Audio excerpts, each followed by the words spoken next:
ne tik Lietuvoje, bet ir visame pasaulyje, vakarų Europoje, ne per seniausiai tai Romai buvo irgi pastebėta, kad lyderiauja erotinis toks romanas dviejų dalių, kur pasisakant atsimenu paskutinį žodį atspalvių kažkiek tai yra. 50 ilgų atspalvių, aš pat norėjau pasakyti, taip pat palinkėti, kad Dailiaus knyga lemtų šitą erotinį romaną. Tai vat kažkaip, sako, visi lietuviai dabar išprotėjo dėl erotikos, tai aš galvoju, gal ateityje irgi parašyti erotinį trilerį, jau jeigu čia taip visiems yra toks poreikis. Aišku, tam reikia suprasti, šiek tiek galbūt kitokį matymą nusistatyti, ar dar kažką stebėti ir jausti, bet dėl to kol kas aš pateikiu tai, ką šiandien dienai turite. Ir ką matote, štai prieš savo akis, tai yra Vilniaus bomberio istorijos arba Vilniaus bomberio išpažintis, kur beje irgi rasite ne vien tik tikrųjų smurto, kaip sako mano draugas faršo, to baisaus, bet ir kaip kolegos pastebėjo ir draugai mano geri, kad yra ir komedijos elementų, ir juodo humoro, ir meilės dalė, melodramos, intimaus gyvenimo detalių, dramaturgijos ir taip, kaip sakoma, sudėjau viską, kad žmogus skaitytų ir matytų tai kaip kažkokį scenarijų filmą, nes iš tikrųjų labai norėčiau, kad vis dėlto televizija arba kino žmonės domėtų ir bent jau vienos iš 3 knygų pagrindų sukurtų kažkokį, tai bent jau pradžią dokumentinį filmą. Aišku, tikiuosi ir darysim viską, kad tai būtų ir meniniai filmai. Noriu visam dar pranešti kokį vieną svarbią žinią, kur nelabai linkęs ir skleisti, nes niekada negalima sakyti, kaip sakome, iš anksto, bet yra 80% tikimybė, kad nuo rudens debiutuosim televizijos eteryje ir vienam iš didžiausių televizijos kanalų, kurį tikrai puikiai žinote, kuriame dabar dominuoja mano akimis nelabai rimtos arba fainos ir žiūrimos programos ir ten pristatinėsim tai, kas yra rašoma mano visose 3 knygose. Taip kad spalio lapkričio mėnesį, manau, jau susimajosime ir iš televizoriaus ekranų su jumis. Taip kad sekite informaciją ir daugiau tiesiog duomenų apie visą tą naują projektą, aš manau, jau artimiausiais mėnesiais išvysite, išgirsite ir sužinosite. Nes tai yra darbas, prie kurio aš dirbu ir dėl kurio derybas vedu 3 metus. Tai yra labai, labai tikrai didžiulis darbas, didžiulė atsakomybė. Ir dalykas arba projektas, į kurį dedame labai didžiulės viltis su visa televizijos kompanija, su televizijos vadovais ir tai yra projektas, kokio nebuvo Lietuvoje, tarkim, aš manau, pastarosius 5 metus, apie 10 metų galbūt būtų rizikingas sakyti, bet pastarosius 5 metus nieko panašaus nebuvo televizijai, tai ką jūs pamatysite nuo rudens. Bet kaip minėjau, jeigu viskas normaliai išvažiuos, artimiausiu metu sužinosite visą informaciją apie šitą projektą ir visus kitus dalykus. Na, dar norėčiau iš tikrųjų žodį suteikti žmogui, kuris sėdi šalia, bet dabar kaužinasi. Tai vienas iš buvusių Kauno kriminalinės policijos arba organizuoto nusikalstamumo tyrimo tarnybos vadovų žmogus, per kurio rankas ar kurio kabinete buvo iš tikrųjų ne vienas mano knygoje aprašytas asmuo. Jisai gerai pažįsta iš artimatę netgi ir jums iki skausmo pažįstamas herojus, tai yra patį Henriką daktarą ir Remigijų Daškevičių. Tai yra buvęs dabar žmogus kitas, galbūt serijoje struktūroje dirba, tai yra buvęs tikrai aukšto lygio Kauno kriminalistas Zenonas Rimša. Taigi keletą žodžių Zenonui.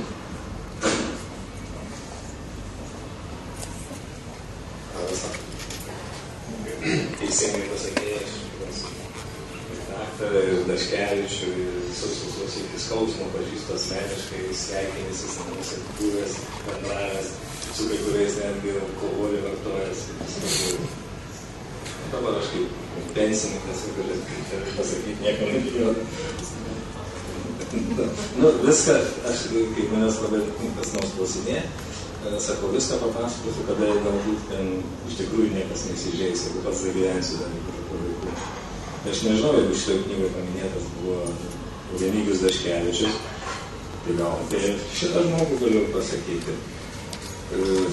Su juo teko susipažinti dar dirbant kriminalinį milicijoje. Jisai buvo nepilnametis, gyveno Žaliakalnyje, pradėjo nuo to, kad sportavo, boksavosi, šoko tą reiką savo. Ir jau tada kokia informacija būdavo, tai ratą pavogė, tai stikla Žigulio ten nutempė dar ką nors, tai niekas rimtai niekada nežiūrėjo, nu toks šustras vaikinukas ir viskas. Patarnavęs kariuomeniai, tarnavo desantininkų, žvalgybos kuopą, boksavosi, buvo šitą, ten, kaip ten lietuviškai, nežinau, kad buvo ne kažkoks tai čempionas, ne šito kopašno naudoja. Tokia būdavo desantininkų kariuomenė, tokia sporto šaka, kaip kovinė savigina, ten jisai buvo neblogai, kaip sakant, grįžęs susirinko tokių pat sportininkų ir pradėjo po biškį tos savo reketavimus, paskui kaip neatsargiai sėdo, vykdo darbą, dalykas. Vienas dalykas, kas įdomu, kad aš jį pavadinau, dirbau būtent pagal juos šitos taškinius vadinamus.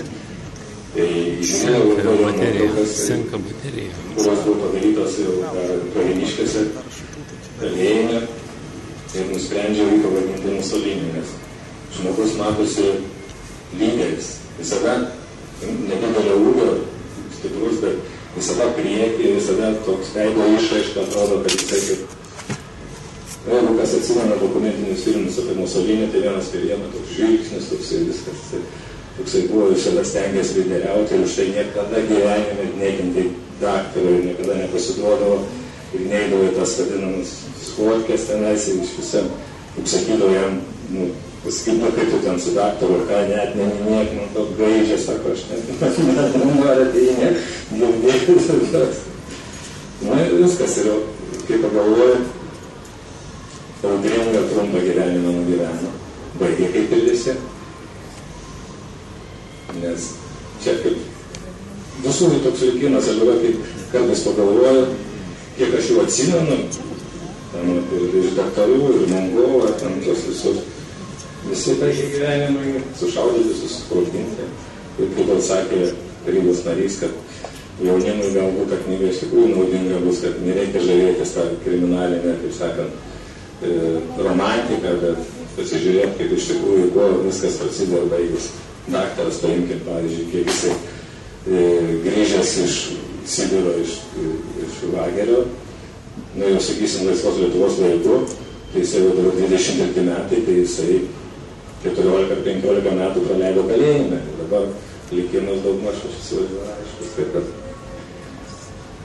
nereikia žavėtis tą jaunimą, kaip sakant, tą kriminalinę, tą romantiką, o galvoju, rimtų prašės daugiausias atveju dar reikia. Ačiū. Iš tikrųjų, žmogus, kuris, galiu pasakyti, be jokių pagražinimų, taip pat kalba, kaip mes susitinkam dviese, kaip sakoma, prie 4 akių, taip ir būtent jis dabar irgi viską papasako ir pasakė jums be jokių pagražinimų, be jokių kažkokių nutylėjimų. Ir tai yra, sakoma, žmogus, kurį tikrai verta gerbti už atvirumą ir teisingus žodžius.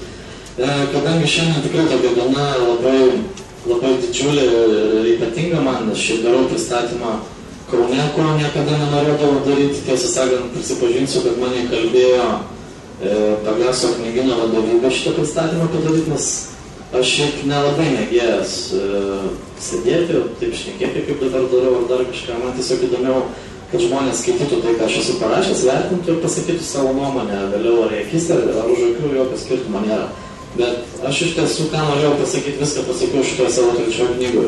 Ir aš manau, žmonės atsirinks, ar tai yra blogai, ar gerai, ir geriausiai jums spręsti vis dėlto. Ar pataikiau kažkurį ten 10 skaičių ir dar net į 10 nepataikiau, nes manau, kad geriausiai, kaip ir kiekvienam rašančiam žmogui, tai yra atspindi jo paties darbai, o ne kažkokie žodžiai, kalbas ar pamastymai ar sapalionės galų galę. Todėl iš tikrųjų man lengviau būtų kalbėti, jeigu jūs paklaustumėt kažkokius dominančius klausimus, nes tai būtų kur kas tiesiog paprastesnė mūsų diskusija, mūsų pristatymo renginys, todėl iš tikrųjų labai klausimų ir jeigu galit drąsiai klauskite, sakykite, nes manau, mes čia pakankamai jaukiai įsikūrė. Ar bus tokių drąsių?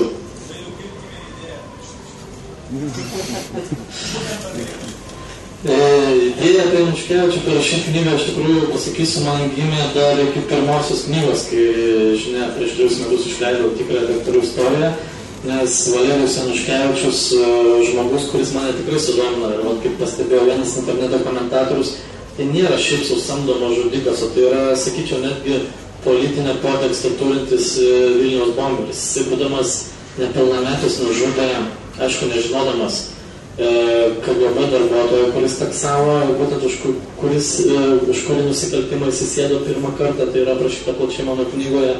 Na, o vėliau, kaip žinia, susprogdino 95 metų gegužės pabaigoje pačiame Vilniaus centre bankininką, kuris tuo metu buvo siejamas su čečėnų mafija, tai yra Rimantą Grainį.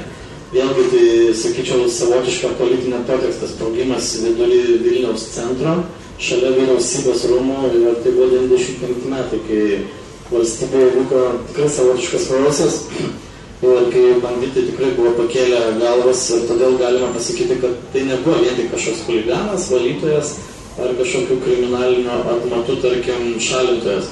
Tai buvo tikriausias, sakyčiau, žmogus, kuris veikė be skrupulų ir pavadinti buvo tikrai profesionalus samdomas žudikas, kokių, tarkim, Rusijoje ar visam Pabaltijai yra labai retinas. Tai yra žmogus, kuris ne tik šaudė ar, tarkim, naikino kažkaip savo priešus ar jam netinkančius asmenis, bet netgi sprogdino. Tai yra pakankamai tikrai drąsų ir Lietuvoje tokių sprogdintojų netgi Pabaltijoje, Europoje ir pasaulyje yra labai mažai. Ir mes jau su kolega kalbėjom, kad iš tikrųjų tokio žmogaus gyvenimas tikrai vertas yra kino filmo ekranizavimo. Nes tai, kas parašyta šitoje knygoje, tai aš pats taip kartais pagalvodavau, kad, tai, žmogus tikrai gyvena pakankamai turiningą gyvenimą. Ir per 6 metus, tai yra nuo 92 iki 98 metų, jis nužudė 13 žmonių. Skaičius tikrai pakankamai nemažas, per 6 metus galite paskaičiuoti, kiek jisai nužudė, kokiamis aplinkybėmis, bet tai tikrai buvo pakankamai drąsus žmogus ir man jis iš tikrųjų nuo pat pradžio pasirodė kur kas įdomesnis ir patrauklesnis negu Henrikas daktaras ar visą Kauno daktarų galą, ir todėl šito projekto ėmiausi iš pat pradžių. O tai aišku, mes netgi beveik 4 metus susirašinėjom laiškais, diskutavom ir tik praėjusiu metu Liepos 13 dieną, tai yra lygiai už mėnesio bus metai laiko, kaip aš atėjau pirmą kartą į Lukiškių kalėjimą ir paprašiau tiesiog leidimų ar pavadinkim susitarimo, kad mes pradėtume bendradarbiauti, nes iš tikrųjų man buvo svarbu gauti žmogaus atsakymus ir visus kitus dalykus, kad jisai norėtų sutiktų viešai tarkim, šnekėti, būti publikuojamas.